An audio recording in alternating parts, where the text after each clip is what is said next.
August 3 തണ്ണിമത്തൻ ദിനം. ലോകം മുഴുവൻ ഈ രുചികരമായ പഴത്തെ ആഘോഷിക്കുന്ന ദിവസം. ഉന്മേഷദായകവും സ്വാദിഷ്ടവുമായ തണ്ണിമത്തനും വേണ്ടേ ഒരു ദിനം?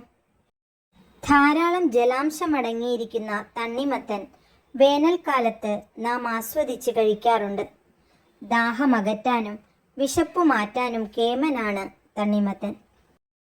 പുരാതന ഈജിപ്റ്റ് മുതൽ നീണ്ട ചരിത്രമാണ് തണ്ണിമത്തനുള്ളത്. ഈ പഴത്തിൻ്റെ കൃഷി 2000 BC മുതൽ ഉള്ളതാണ്.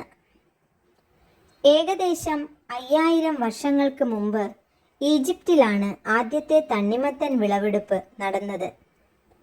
12ാം ഈജിപ്ഷ്യൻ രാജവംശത്തിൻ്റെ അധീനതയിലുണ്ടായിരുന്ന സ്ഥലങ്ങളിൽ തണ്ണിമത്തൻ്റെയും അതിൻ്റെ വിത്തുകളുടെയും അവശിഷ്ടങ്ങൾ കണ്ടെത്തിയിട്ടുണ്ട്.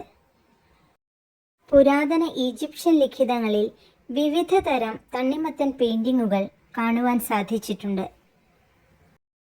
ആഫ്രിക്കയിലെ കലഹാരി മരുഭൂമിയുടെ വ്യാപാര വഴികളിലൂടെ കടന്നുപോകുന്ന വ്യാപാരികൾക്ക് തണ്ണിമത്തൻ വിത്തുകൾ വിറ്റതുമൂലം അവിടെ നിന്ന് ആഫ്രിക്കയിലുടനീളം തണ്ണിമത്തൻ കൃഷി വ്യാപിച്ചു.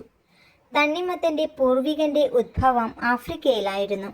അതിനുശേഷം അത് മെഡിറ്ററേനിയൻ രാജ്യങ്ങളിലേക്കും യൂറോപ്പിൻ്റെ മറ്റു ഭാഗങ്ങളിലേക്കും വ്യാപിച്ചു.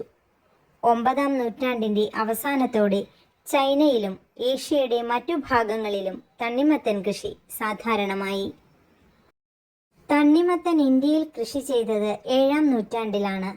10ാം നൂറ്റാണ്ടോടെ ചൈനയിലെത്തി. വേനൽക്കാലത്ത് വിപണിയിൽ ലഭ്യമാകുന്ന പഴങ്ങളിൽ ഏറ്റവും പ്രചാരമേറിയ പഴമാണ് വത്തയ്ക്ക, കുമ്മട്ടി എന്നെല്ലാം നാം വിളിക്കുന്ന തണ്ണിമത്തൻ. കേരളത്തിൽ കാസർഗോഡ് ജില്ലയിൽ വത്തയ്ക്ക വ്യാപകമായി കൃഷി ചെയ്യുന്നുണ്ടെങ്കിലും മറ്റു സ്ഥലങ്ങളിൽ ഇതിൻ്റെ കൃഷി പരിമിതമായേ കാണാറുള്ളൂ. തണ്ണിമത്തൻ്റെ എല്ലാ ഭാഗങ്ങളും ഭക്ഷ്യയോഗ്യമാണ്, നാം വലിച്ചെറിയുന്ന പുറംതൊലി ഉൾപ്പെടെ. ധാരാളം പോഷക ഗുണങ്ങളടങ്ങിയ ആരോഗ്യ ഗുണങ്ങൾ പ്രദാനം ചെയ്യുന്ന തണ്ണിമത്തനിൽ 92% ജലമാണ്. വേനൽക്കാലത്തെ കഠിനമായ ചൂടിൽ നമുക്ക് കഴിക്കുവാൻ ഏറ്റവും ഉചിതമായ പഴം. തണ്ണിമത്തൻ ഒരു പഴവും പച്ചക്കറിയും എന്ന സവിശേഷ വിഭാഗത്തിൽപ്പെടുന്നു. കുമ്പളവും വെള്ളരിയും പോലെ മത്തങ്ങ കുടുംബത്തിൽപ്പെട്ടതാണ് തണ്ണിമത്തൻ. തണ്ണിമത്തൻ ദിനമായ ഓഗസ്റ്റ് 3 ലോകമെമ്പാടും ആളുകൾ ഒത്തുചേർന്ന് തണ്ണിമത്തൻ്റെ വിവിധ രുചികൾ ആസ്വദിക്കുന്നതിനോടൊപ്പം കൂടിച്ചേരലിൻ്റെ സന്തോഷങ്ങൾ ആസ്വദിക്കുകയും അറിവുകൾ പങ്കിടുകയും പ്രകൃതിയുടെ വരദാനങ്ങളിൽ സന്തോഷിക്കുകയും ചെയ്യുന്നു.